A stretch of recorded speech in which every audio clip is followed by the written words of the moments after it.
आणि अहमद तय्यब शेख राहणार कंपोस्ट वैराग तालुका बार्शी जिल्हा सोलापूर लठ्ठपणाच्या आजारामुळे खूप त्रस्त झाला होता आणि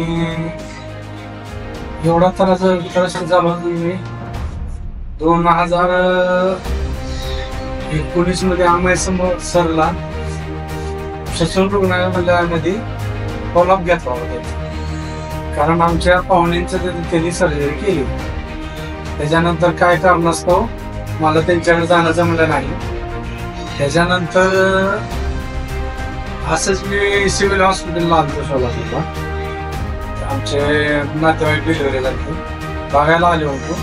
तिथं बघायला आल्यानंतर मी तिथं उभारलेलो तर आमळे सरांनी आणि डीन सरांनी बोलून सांगितलं की तुला काय त्रास होत नाही पण होतंय सर काय करता परिस्थितीनुसार काय म्हणजे आम्हाला काय आमची म्हणजे परिस्थिती नाही तुझं करतो मी चालते का म्हणजे सर तुम्ही कोण तर मी अमय ठाकूर सर्जन आहे म्हणजे सर मी तर तुम्हाला किती दिवस झाला होतो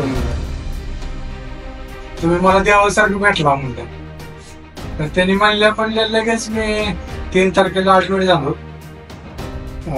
3 तारखेला ऍडमिट झाले की बुधवारी त्यांनी मला ऑपरेशन करून म्हणजे एकदम ओके केलं आणि डॉक्टर एवढे चांगले आहेत सर्व स्टाफ सगळे नर्स वगैरे सगळे जेवढे इतकं खूप त्यांनी म्हणजे सोय आमची केली की विचारा प्रायव्हेट हॉस्पिटलमध्ये सुद्धा एवढी होऊ शकत नाही तेवढी आमची सुविधा दिली केली. त्याबद्दल मी सर्व staff doctor Amay Thakur doctor dean संजोग ठाकूर यांचा मनापासून आभारी आहे की त्यांनी जी स्कीम चालू केली गोरगरिबांसाठी की गोरगरीब कुठेही जाणार नाहीत आणि याचा लाभ घेतील त्याच्यामुळे त्यांचा पूर्णपणे धन्यवाद आणि आभारी आहे.